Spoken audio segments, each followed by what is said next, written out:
أعوذ بالله من الشيطان الرجيم. بسم الله الرحمن الرحيم. الرحمن علم القرآن خلق الإنسان علمه البيان. கண்ணியத்திற்குரிய எல்லாம் வல்ல அல்லாஹ்வின் நல்லடியார்களே, புனிதமிக்க ஜுமாவுடைய நாளில், ஜுமாவுடைய நேரத்தில், பாக்கியம் பொருந்திய இந்த சபையில் நாம் எல்லாம் இங்கே ஒன்று குழுமே இருக்கின்றோம். இந்த உலகத்தில் பிறக்கக்கூடிய எல்லா குழந்தைகளும் தூய மார்க்கமான இஸ்லாமிய மார்க்கத்திலே தான் பிறக்கக்கூடியதாக இருக்கின்றது. அப்படி பிறக்கக்கூடிய குழந்தைகளை அவர்களுடைய பெற்றோர்கள் அவர்களை கிறிஸ்தவர்களாகவும் நெருப்பை வழங்கக்கூடிய மக்களாகவும் மாற்றக்கூடியவர்களாக இருக்கின்றார்கள். இந்த உலகத்தில் ஒரு குழந்தை பிறக்கின்றது என்று சொன்னால் அந்த குழந்தை தூய மார்க்கத்திலே தான் பிறக்கின்றது என்று அல்லாஹ்வினுடைய தூதர் அவர்கள் நமக்கு சொல்லி காண்பிப்பதை பார்க்கின்றோம். இப்படி இயற்கை மார்க்கத்திலேயே பிறந்து அல்லது இயற்கை மார்க்கத்தினேபால் நம்மை இறைவன் வாழச் செய்து கொண்டு இருக்கின்றார். இறைவன் இந்த உலகத்தில் பல்வேறு வகையினருக்கு பல்வேறு வகையான அருட்கொடைகளை வழங்கியும் இருக்கின்றார். ஒரு சிலருக்கு பொருளாதாரத்தை வாரி வழங்கி இருப்பார். ஒரு சிலருக்கு குழந்தை செல்வத்தை வழங்கியும் வழங்காமலும் இருப்பார். ஆனால் இறைவன் ஒரு சில சாராரை மட்டும் தேர்வு செய்து அந்த சாராருக்கு என்று மிக பெரிய அருட்கொடையை இறைவன் வழங்கியும் இருக்கின்றார். அது என்ன அருட்கொடை என்று சொன்னால், லா இலாஹ இல்லல்லாஹ் முஹம்மது ரசூலுல்லாஹ், இந்த ஏகத்துவ கொள்கையை இறைவன் எல்லோருக்கும் வழங்காமல் ஒரு சில மக்களை மட்டும் தேர்வு செய்து அந்த மக்களுக்கு மட்டும் இறைவன் அந்த அருட்கொடையை வழங்குவதை பார்க்கின்றோம். இந்த ஏகத்துவ கொள்கையை ஏற்றிருக்கக்கூடிய நம்மவர்களிடத்தில் ஒரு ஆசை இருக்கத்தான் செய்யும். நான் ஏகத்துவ கொள்கையிலேயே வாழ வேண்டும், ஏகத்துவ கொள்கையிலேயே நான் மரணிக்க வேண்டும் என்கின்ற ஆசை ஒவ்வொரு ஏகத்துவவாதியிடத்திலும் இருக்கத்தான் செய்யும். ஆனால் அது அல்லாமல் அவருக்கு இன்னொரு ஆசை இருக்கும். நான் ஏகத்துவத்திலே வாழ்ந்து மரணிப்பதை போல் என்னுடைய சந்ததிகள், என்னை பின்பற்றி வரக்கூடிய அடுத்த தலைமுறை மக்களும் யாரெல்லாம் வறுமையுடைய நாள் வரை எனக்கு சந்ததிகளாக என்னுடைய தலைமுறைகளாக யாரெல்லாம் வருகின்றார்களோ அவர்களும் இந்த ஏகத்துவத்திலேயே வாழ வேண்டும், இந்த ஏகத்துவத்தை பின்பற்றி ஏகத்துவத்திலேயே மரணிக்க வேண்டும் என்கின்ற ஆசை ஒவ்வொரு ஏகத்துவவாதியிடத்திலும் இருக்கத்தான் செய்யும். வெறும் ஆசை மட்டும் இருந்தால் போதுமா? அதில் ஒரு சில விஷயங்களை நாம் கவனிக்க வேண்டிய சூழ்நிலையில் இருக்கின்றோம், கட்டாயத்தில் இருக்கின்றோம். ஒரு மாணவன் 10ஆம் வகுப்போ 12ஆம் வகுப்போ பொதுத் தேர்வை எதிர்கொள்ள இருக்கின்றான் என்று சொன்னால் அவன் அந்த பொதுத் தேர்வை முன்னிட்டு அவன் செய்யக்கூடிய ஒவ்வொரு செயல்களிலும் அவன் கவனம் செலுத்தக்கூடிய மகனாக இருக்க வேண்டும். தூக்கத்தை இழக்க நேரிடும், குடும்ப சுற்றுச்சூழலோடு சேர்ந்து வாழ்வதற்கான நேரம் இருக்காது. இப்படி ஒரு சில விஷயங்களை அவன் அந்த தேர்வை எதிர்கொள்கின்ற நிலையில் அவன் ஒரு சில விஷயங்களை தியாகம் செய்யதான் வேண்டும். அதே போலத்தான் ஏகத்துவவாதிகளாக இருக்கக்கூடிய நாம் ஒரு சில விஷயங்களை கவனத்திலேயும் கொள்ள வேண்டும், ஒரு சில விஷயங்களில் தியாகம் செய்யக்கூடிய மக்களாகவும் இருக்க வேண்டும். அல்லாஹ் தன்னுடைய திருமறையில் 14வது அத்தியாயம் 24வது வசனத்திலே இறைவன் பேசுகின்றான். அலந்தர கைஃப தரபல்லாஹு மஸலன் கலீமத்தன் தையிபா. இந்த தூய ஏகத்துவ கொள்கைக்கு இறைவன் ஒரு எடுத்துக்காட்டை சொல்லுகின்றான். அதை குறித்து நீங்கள் சிந்திக்கவில்லையா? அப்படி இறைவன் சொல்லிவிட்டு அந்த எடுத்துக்காட்டாக இறைவன் சொல்லுகின்றான், அது ஒரு நல்ல மரம், ஒரு பசுமையான மரம், அது மக்களுக்கு பயனளிக்கக்கூடிய ஒரு மரம். ஒரு ஏகத்துவத்தை ஏற்றிருக்கக்கூடிய ஒரு மனிதர் ஒரு நல்ல மரத்தை போட்டு இருக்க வேண்டும். ஒரு மரம் எப்படி கண்களால் பார்க்கக்கூடிய வகையில் ஒரு சில பயன்களையும் தரும், நேரடியாக ஒரு சில பயன்களை தரும், மறைமுகமாக ஒரு சில பயன்களை தரும். அதே போலத்தான் இந்த ஏகத்துவ கொள்கை ஏற்றிருக்கக்கூடிய மக்கள் தம்முடைய குடும்பத்திற்கு பயனளிக்கக்கூடிய மக்களாக இருக்க வேண்டும், தன்னுடைய சமூகத்திற்கு பயனளிக்கக்கூடிய மக்களாக இருக்க வேண்டும், நம்முடைய சமுதாயத்திற்கும் அவர்கள் பயனளிக்கக்கூடிய மக்களாக இருக்க வேண்டும். இதற்குத்தான் இறைவன் இந்த பசுமையான தூய மரத்தை உதாரணமாக சொல்லி காண்பிக்கின்றார். அதே போல அல்லாஹ் தன்னுடைய திருமறையில் 25வது அத்தியாயத்தில் 74வது வசனத்திலே இறைவன் பேசுகின்றான், ஏகத்துவவாதிகளுடைய நிலை எப்படி இருக்கும் என்றும் அவர்கள் இறைவனிடத்திலே எப்படி பிரார்த்தனை செய்வார்கள் என்றும் அல்லாஹ் தன்னுடைய திருமறையிலே பேசுகின்றார். வல்லதீன யகூலூன ரப்பனா ஹப்லனா மின் அஸ்வாஜினா வ துர்ரியாத்தினா குர்ரத அய்யுன். எங்கள் இறைவா, என்னுடைய மனைவி இருக்கின்றாரே, மனைவி என்னுடைய துணைவியாக இருக்கின்றார், அவர் மூலமாகவும் என்னுடைய வாரிசுகளாக என்னுடைய வழித்தோன்றர்களாக யாரெல்லாம் இருக்கின்றார்களோ அவர்கள் மூலமாக நீ என்னுடைய கண்களுக்கு குளிர்ச்சியை தார் என்று ஏகத்துவவாதிகள் பிரார்த்தனை செய்யக்கூடிய மக்களாக இருப்பார்கள். பிரார்த்தனை என்பது உச்சபட்சம்.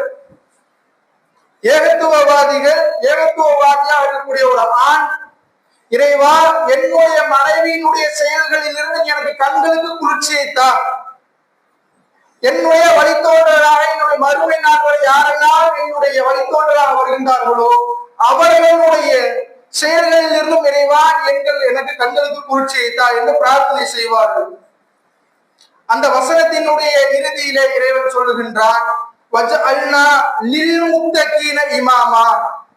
இறைவா என்னுடைய குடும்பத்தாரை இறை அச்சமுடையோருக்கு முன்மாதிரியாக ஆக்குவாயாக என்று பிரார்த்தனை செய்வார்கள் என்று இறைவன் சொல்லுகின்றான். குடும்பம் என்றால் தந்தையாக நான் பொறுப்பை வகித்துக் கொண்டிருக்கின்றேன், தந்தையாக நான் இருக்கின்றேன். இந்த உலகத்தில் யாரெல்லாம் தந்தை என்கின்ற பொறுப்பிலே இருக்கின்றார்களோ அந்த தந்தைமார்களுக்கெல்லாம் என்னை முன்னுதாரணம் ஆக்கு. இறைவா நான் மனைவி என்கின்ற பொறுப்பை வைத்திருக்கின்றேன், என்னை இந்த உலகத்தில் யாரெல்லாம் மனைவி என்கின்ற பொறுப்பில் இருக்கின்றார்களோ அந்த பொறுப்பை அவர்களுக்கு முன்னுதாரணமாக ஆக்கு. இறைவா என்னுடைய சந்ததிகளாக என்னுடைய வாரிசுகளாக என்னுடைய மகளும் இருக்கின்றார்கள், அவர்களையும் மற்ற மக்களுக்கு முன்னுதாரணமாக ஆக்கு என்று ஒரு இறை அச்சவாதி பிரார்த்தனை செய்வார். ஒரு அல்ற சில்லறைகளுக்கெல்லாம் கிடையாது. பேர அளவிலே நான் ஏகத்துவவாதி முஸ்லீம் என்று பெயர் வைத்திருப்பதற்கு முன்மாதிரியாக அல்ல. வஜஅல்னா லில் முத்தகீன இமாமா. இறைவா இறை அச்சமுடையோருக்கு நீ முன்மாதிரியாக ஆக்கு என்று ஒவ்வொரு ஏகத்துவவாதிகளும் பிரார்த்தனை செய்யக்கூடியதாக இருப்பார்கள். இது போன்ற வாய்ப்பை ரஹ்மான் நம் குடும்பத்திற்கும் தந்தரல வேண்டும். ஆனால் ஏகத்துவவாதிகள் எப்படி இருக்க வேண்டும்? மற்றவர்களுக்கு முன் உதாரணமாக திகழ வேண்டும். ஆனால் நாம் அப்படி இருக்கின்றோமா? முன் உதாரணமாக ஒரு நபரை இறைவன் இவர்தான் உங்களுக்கு ரோல் மாடல் என்று ஒரு நபரை தேர்வு செய்து சொல்லிவிட்டார். நபி இப்ராஹிம் அலைஹிஸ்ஸலாம் அவர்கள் உங்களுக்கு அவரிடத்திலே அழகிய முன்மாதிரி இருக்கின்ற எந்த விஷயங்களை எடுத்துக்கொண்டாலும் அவர்களிடத்திலே உங்களுக்கு அழகிய முன்மாதிரி இருக்கின்றது என்று இறைவன் ஒரு சர்டிபிகேட்டை கொடுத்துட்டான். நீ உன் தந்தையை மாறி இரு, தாயை மாறி இரு, உங்களுடைய மகனை மாறி இருங்கிற ஒரு பேச்சே இல்லை. ஒரு சர்டிபிகேட்டை கொடுத்துட்டான். இந்த உலகம் அழிகின்ற வரைக்கும் ஒரு முன்மாதிரி இருக்கின்றார், ஒரு ரோல் மாடல் இருக்கின்றார், நீ அவரை பின்பற்ற வேண்டும் என்று இறைவன் ஒரு நபரை தேர்வு செய்து காட்டிவிட்டார்.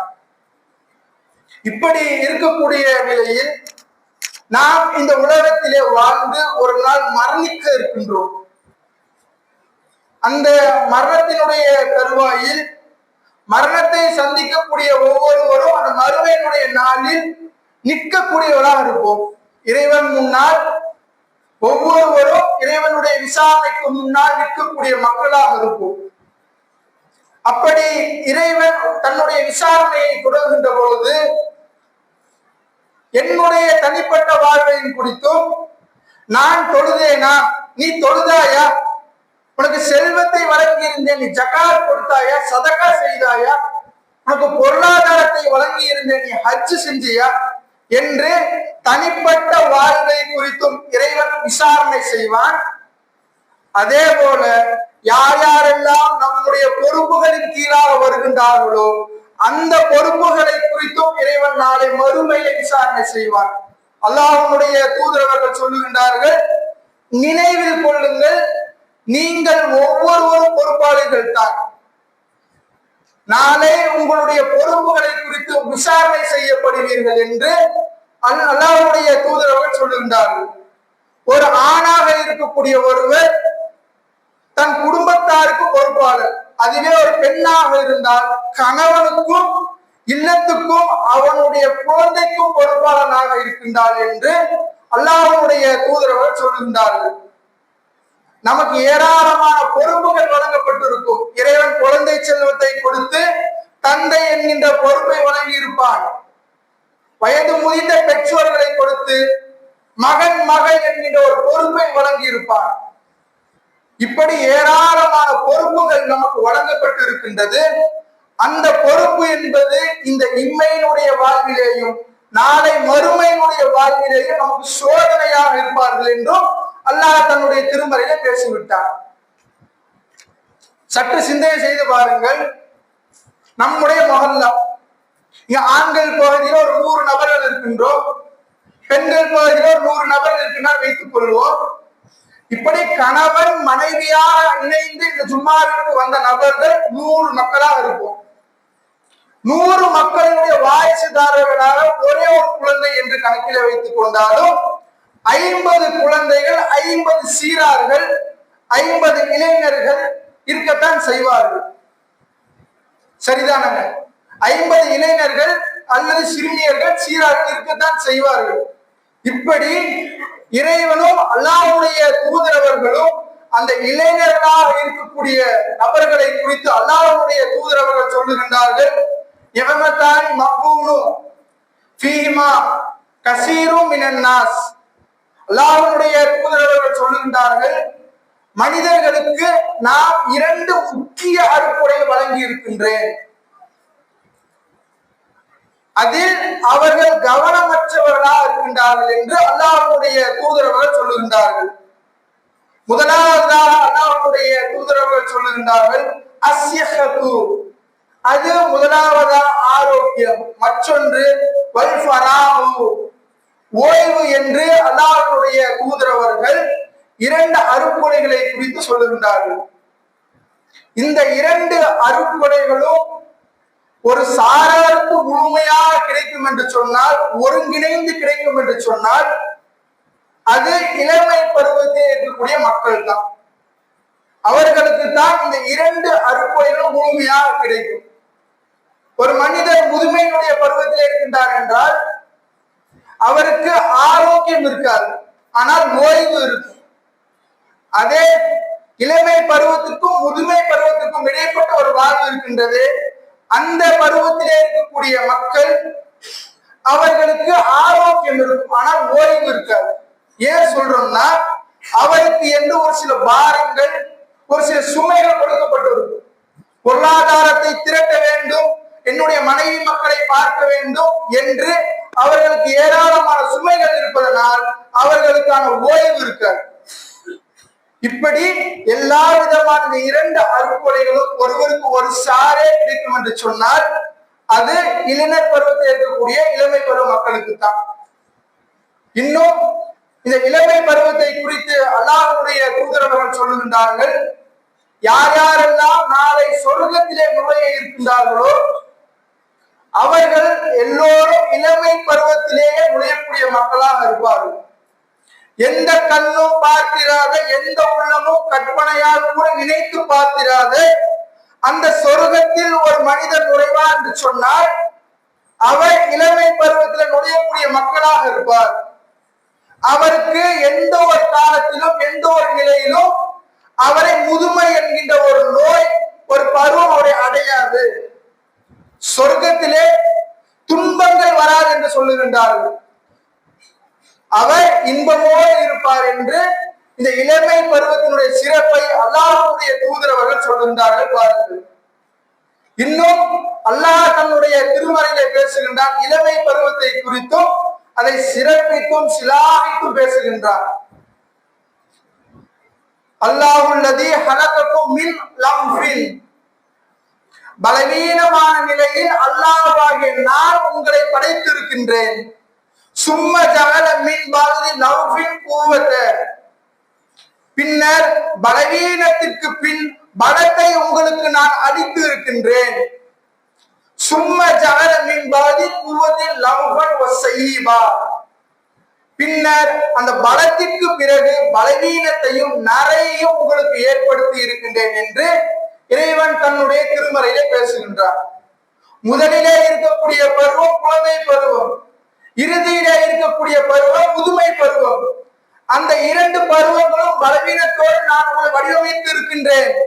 ஆனால் அந்த இரண்டுக்கும் மத்தியிலே இருக்கக்கூடிய அந்த இளமை பருவத்தில் பலம் என்னும் செயலாற்றக்கூடிய திறனை, பலத்தை உங்களுக்கு வழங்கி இருக்கின்றேன் என்று இறைவன் தன்னுடைய திருமறையிலே பேசுகின்றார்.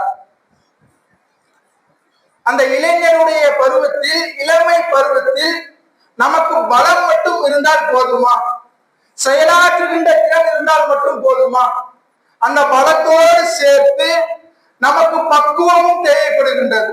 அந்த பலத்தை நாம் எதில் பயன்படுத்த வேண்டும், எந்தெந்த காரியங்களில் பயன்படுத்த வேண்டும், எந்தெந்த செயல்களில் எல்லாம் நாம் அதை பயன்படுத்த வேண்டும் என்கின்ற பக்குவம் அந்த இளைஞர் பருவத்தில் இருக்கக்கூடிய இளைஞர்களுக்கு இருக்க வேண்டும். அல்லாஹ் தன்னுடைய திருமறையில் ஏராளமான நபி தோழர்களுடைய வரலாறுகளையும் நபிமார்களுடைய வரலாறுகளை தொடர்ச்சியா சொல்லுகின்றார். அதிலே நபி இப்ராஹிம் அலைஹிஸ்ஸலாம் அவர்கள் தன்னுடைய இளமையில் செய்த பிரச்சாரம், அதே போல நபி மூசா அலைஹிஸ்ஸலாம் அவர்கள் கற்பொழுக்கத்திற்கு ஒரு சிம்மாசனமாக இருந்திருக்கின்றார். அதே போல 3 மனிதர்கள் ஒரு குகையின் கீழே தஞ்சம் புகுகின்றார்கள். அந்த 3 இளைஞர்களும் இளைஞர்களாக இருந்திருக்கின்றார்கள் என்று இப்படி ஏராளமான இளைஞர்களை குறித்து அல்லாஹ் தன்னுடைய திருமறையிலே பேசுகின்றார். அப்படி பேசக்கூடிய ஒவ்வொரு இளைஞர்களும் தங்களுடைய செயலாற்றுகின்ற திறனையும் பயன்படுத்தி இருக்கின்றார்கள். அது மட்டுமல்லாமல் அந்த ஆற்றலை நாம் எதில் பயன்படுத்த வேண்டும், எந்த காரியத்தில் பயன்படுத்த வேண்டும் என்கின்ற தெளிவு அவரிடத்தில் இருக்கக்கூடியதாக இருந்திருக்கின்றது. ஆனால் இன்றைய காலகட்டங்களில் நம்முடைய இளைஞர்களுடைய நிலை எப்படி இருக்கின்றது? அவர்களுடைய செயலாற்றுகின்ற திறன் இருக்கின்றது, அவர்களுடைய பலம் என்று ஒன்று இருக்கின்றது. அதை அவர்கள் எதிலே பயன்படுத்துகின்றார்கள், எந்தெந்த மாதிரியான விஷயங்களை பயன்படுத்த வேண்டும், எந்தெந்த மாதிரியான விஷயங்களை பயன்படுத்த கூடாது என்கின்ற தெளிவு அற்றவர்களாகத்தான் இன்றைய இளைஞர்கள் இருப்பதை பார்க்கின்றோம். இறைவன் வழங்கி இருக்கக்கூடிய அந்த ஆற்றலை, அந்த இளமை என்கின்ற பருவத்தை தவறான செயல்களிலும் பாவமான காரியங்களிலும் தம்முடைய வாழ்க்கையை, அந்த இளமை பருவத்தை பாடுபடுத்தக்கூடிய மக்களாகத்தான் இன்றைய இளைஞர்கள் இருந்திருக்கின்றார்கள். இளைஞர்களுடைய ஒவ்வொரு செயல்பாடை எடுத்து பார்த்தால் நமக்கு கண் கூடாக தெரியும். ஒரு இளைஞரிடத்தில் நாம் உன்னுடைய லட்சியம் எது என்று சொன்னால் அவர்களிடத்துல இருந்து உடனடியாக வரக்கூடிய பதில் என்னவா இருக்கும் தெரியுங்களா? நான் என்னுடைய வாழ்க்கையில் மிகப்பெரிய லட்சியமாக நான் கருதுவது லேட்டஸ்டா வந்திருக்கக்கூடிய ஐபோன் வாங்க வேண்டும், அதே போல விலை உயர்ந்த வாகனத்தை நான் வாங்க வேண்டும் என்பதைத்தான் இன்றைய கால இளைஞர்கள் லட்சியமாக கொண்டிருக்கின்றார்கள். அதே போல சினிமாக்களை சார்ந்தும் சினிமாவுடைய மோகத்திலேயும் கேளிக்கைகளிலேயும் கூத்துக்களிலேயும் அவர்கள் தங்களுடைய இளமையை பாடுபடுத்தக்கூடிய மக்களாக அவர்களுக்கு வழங்கி இருக்கக்கூடிய செயலாற்றுகின்ற திறனை எதில் பயன்படுத்த வேண்டும் என்கின்ற பக்குவம் இல்லாதவர்களாகத்தான் இன்றைய காலகட்ட இளைஞர்கள் இருக்கின்றார்கள். ஆனால் அல்லாஹ்வுடைய தூதருடைய பட்டறையிலே இருந்து வந்த மக்கள் எப்படி இருந்திருக்கின்றார்கள் தெரியுமா? அல்லாஹ்வுடைய தூதர் அவர்கள் மதீனாவுக்கு செல்வதற்கு முன்பாக மதீனாவிலே இஸ்லாத்தை பரப்புவதற்கு அனுப்பப்பட்ட ஒரு பிரதிநிதியாக அனுப்பப்பட்ட ஒரு நபர் இளைஞர். அவர் யார் என்று சொன்னால் முஸ்அப் இப்னு உமர். ஆனால் இன்றைய காலகட்டங்களில் இளைஞர்கள் கூச்சமாக நினைக்கின்றார்கள். ஒரு 18 வயதை தாண்டி இருந்தால் ஒரு நோட்டீஸ் விநியோகம் செய்வதை ஏதோ தவறான செயல் என்று இன்றைய காலகட்டங்களில் இளைஞர்கள் நினைக்கின்றார்கள். ஆனால் அந்த இளைஞர் இஸ்லாத்தை பரப்புவதற்காக அல்லாஹ்வுடைய தூதர்களுக்கு முன்பாக அனுப்பப்பட்ட நபர் ஒரு இளைஞர். அதே போல ரோம் நாட்டை எதிர்கொள்வதற்காக அல்லாஹ்வுடைய தூதர் அவர்களால் ஒரு படை தயார் செய்யப்படுகின்றது. அந்த படையினுடைய தளபதியாக இருந்த நபர் ஒரு இளைஞர். அவர் உசாமா ரலியல்லாஹு அன்ஹு அவர்கள். இப்படி அல்லாஹ்வுடைய தூதர் அவர்களுடைய மரணத்திற்கு பிறகு குர்ஆன் எங்கெங்கெல்லாம் இருக்கின்றதோ அந்த குர்ஆனை துவக்கக்கூடிய ஒரு பணியை அபூபக்கர் ரலியல்லாஹு அன்ஹு அவர்கள் ஒரு இளைஞரிடத்தில் போய் கேட்கின்றார்கள், நீங்கள் இந்த குர்ஆனை தொகுத்து தாருங்கள் என்று. அப்படி தொகுத்து கேட்ட ஒரு மனிதர், ஒரு இளைஞர் ஸயீத் இப்னு சாபித் ரலியல்லாஹு அன்ஹு அவர்கள். அவரும் ஒரு இளைஞர். இப்படி அல்லாஹ்வுடைய தூதருடைய பட்டறையில் இருந்து வந்திருக்கக்கூடிய ஒவ்வொரு நபர்களும் தங்களுடைய செயலாற்றுகின்ற திறனை எதிலே பயன்படுத்த வேண்டும் என்கின்ற பக்குவம் பெற்றவர்களாக இருந்திருக்கின்றார்கள். அதே போல பாருங்கள், ஒரு சில இளைஞர்கள் அல்லாஹ்வுடைய தூதரவரிடத்தில் வருகின்றார்கள். அவர்களை அல்லாஹ்வுடைய தூதரவர்கள் அபிசீனியா நாட்டுக்கு அனுப்பி வைக்கின்றார்கள். அந்த இளைஞர்கள் யார் என்று சொன்னால் மக்கா நகரில் அவர்கள் இஸ்லாத்தை ஏற்ற இளைஞர்கள். அவர்களை அல்லாஹ்வுடைய தூதரவர்கள் மதீனா மாநகரத்துக்கு அனுப்பி வைக்கின்றார்கள். ஏனென்று சொன்னால் இஸ்லாத்தை ஏற்காத மனிதர்கள் அவர்களை அடித்தே கொண்டு விடுவார்கள். அடி உதைகளுக்கு ஆளாக்கப்பட்டு அவர்கள் இறக்க நேரும் என்பதற்காக அல்லாஹ்வுடைய தூதரவர்கள் அந்த இளைஞர்களை மதீனா நகரத்துக்கு அனுப்பி வைக்கின்றார்கள். அங்க போய் ஒரு நஜ்ஜாசி மன்னர் இருக்கின்றார், அவரிடத்தில் நீங்கள் அடைக்கலம் தேடுங்கள் என்று அந்த இளைஞர்களை அல்லாஹ்வுடைய தூதரவர்கள் அனுப்பி வைக்கின்றார்கள். அப்படி அனுப்பக்கூடிய வேளையில் அந்த இளைஞர்கள் போற தகவல் மதீனாவிலே இருக்கக்கூடிய முஸ்லிம்களுக்கு தெரிய வருது. அப்படி தெரிய வரக்கூடிய வேளையில் அந்த முஸ்லிம்களிலே 2 நபர்களை அந்த முஸ்லிம்கள் அனுப்பி வைக்கின்றார்கள். நஜ்ஜாசி மன்னர் இடத்திலே போய் அனுப்பி வைக்கின்றார்கள். நீங்கள் அங்க போன நபர்களை திருப்பி அழைத்து வாருங்கள் என்று அனுப்பி வைக்கின்றார்கள். அப்படி அனுப்பக்கூடிய வேளையில் நஜ்ஜாசி மன்னரிடத்திலே முன்பாக அந்த 2 நபர்கள் நின்று பேசுகின்றார்கள். எங்களுடைய மக்கள் இங்கே வந்திருக்கின்றார்கள். அவர்கள் யார் என்று சொன்னால் முட்டாள் இளைஞர்கள் என்று அந்த மக்கத்து முஸ்லிம்கள் சொல்லுகின்றார்கள். அந்த இளைஞர்களும் அங்கே இருக்கின்றார்கள். இருக்கக்கூடிய வேளையில் அந்த இளைஞர்களுடைய ரோஷத்தையும் அவருடைய உணர்ச்சியையும் தூண்டுவதற்காக அவர்கள் அந்த முட்டாள் இளைஞர்கள் என்று அவருக்கு பெயரை சூட்டி அழைக்கின்றார்கள். ஆனால் இன்றைய நிலையை பாருங்கள். இளைஞர்களை பொறுத்தவரையில் ஒரு 10 இளைஞர்கள் இருக்கின்றார்கள். அதுல ஒருத்தன் தெளிவா இருப்பான், மது அருந்தக்கூடாது, சிகரெட் அருந்தக்கூடாது, தெளிவா இருப்பாரு. ஆனால் அந்த 9 மக்களும் சேர்ந்து என்ன சொல்லுவார்கள், நீ இந்த உலகத்தை நீ எதுக்குடா வாழ்ற, நீ வாழ்ந்து என்ன புண்ணியம் இருக்கு, நீ பலன்டா என்று ஒரு பட்டை பெயரை வைக்கக்கூடிய மக்கள் தான் இன்றைய இளைஞர்களா இருக்கின்றார்கள். அவர்கள் என்ன செஞ்சாங்க, அசத்தியத்திலிருந்து சத்திய பாதையை நோக்கி அவர்கள் இங்க வந்திருக்கின்றார்கள். அவர்களை முட்டாள் இளைஞர்கள் என்று அந்த மக்கள் சொல்லுகின்றார்கள். அந்த நஜ்ஜாசி மன்னர் அந்த இளைஞரிடத்திலே பேசுகின்றார், இவர் சொல்வது உண்மைதானா? ஆம், அவர் சொல்வது உண்மைதான். ஆனால் நாங்கள் அங்கு இருக்கின்ற பொழுது அறியாமைக்கான மக்களாக இருந்தோம். அறியாமைக்கான மக்கள் என்று அவர்கள் எதை குறிப்பிடுகின்றார்கள்? நாங்கள் சிலைகளை வணங்கக்கூடிய மக்களாக இருந்தோம், இறந்த பிராணிகளை உண்ணக்கூடிய மக்களாக இருந்தோம், அருவருக்கத்தக்க மனித காரியங்களே அல்லாத மனித மிருகங்களாக நாங்கள் வாழ்ந்து கொண்டிருந்தோம், எங்களுடைய உறவுகளை குறித்து வாழ்ந்து கொண்டிருந்தோம் என்று இப்படியே ஒரு பட்டியலை அவர்கள் அந்த நஜ்ஜாசி மன்னரிடத்திலே சொல்லுகின்றார்கள். சொல்லிவிட்டு சொல்லுகின்றார், மக்களிலே இருந்து ஒரு தூதரை இறைவன் அனுப்பி இருக்கின்றார். அந்த தூதர் உண்மையான ஒரு மனிதர் தான், அவர் தூதர் என்று நாங்கள் நம்புகின்றோம். ஆனால் அவர் எங்களை எப்படி மாற்றினார் என்று சொன்னால், அல்லாஹ்வை மட்டுமே வணங்க வேண்டும் என்கின்ற ஏகத்துவத்தை நோக்கி எங்களை அழைத்தார். நாங்களும் எங்கள் முன்னோர்களும் கச்சிலைகளை வழங்கிக் கொண்டிருந்தோம், அதை விட்டும் நீங்கள் விலகி வந்து விடுங்கள் என்று அழைத்தார். உண்மையை பேச வேண்டும் என்று எங்களுக்கு கட்டளையிட்டார். அமானிதங்களை பேண வேண்டும் என்றும் எங்களுக்கு கட்டளையிட்டார் என்று இப்படி பல்வேறு விதமான பட்டியலை அவர்கள் அல்லாஹ்வுடைய அந்த மக்களிடத்திலே பேசுகின்றார்கள்.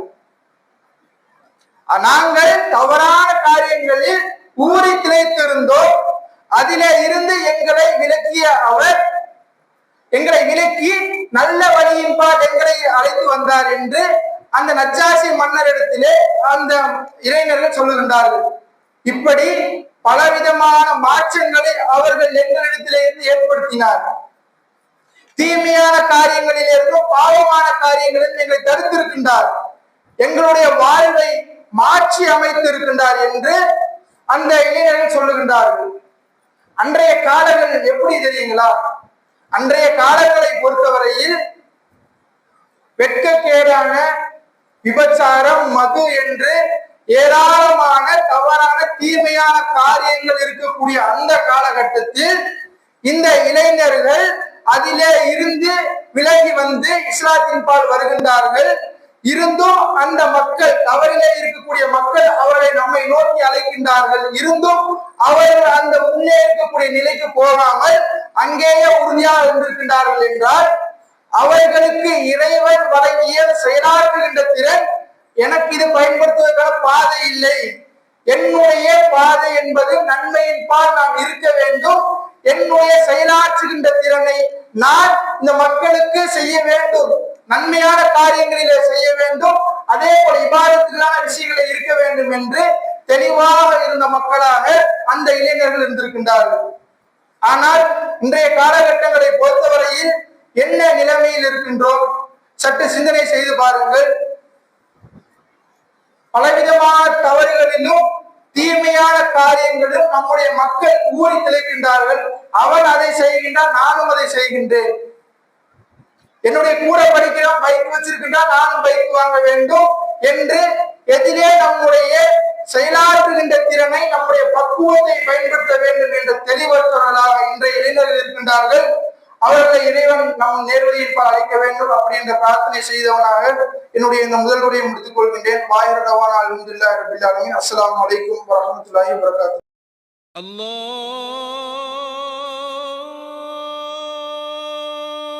அக்பர்.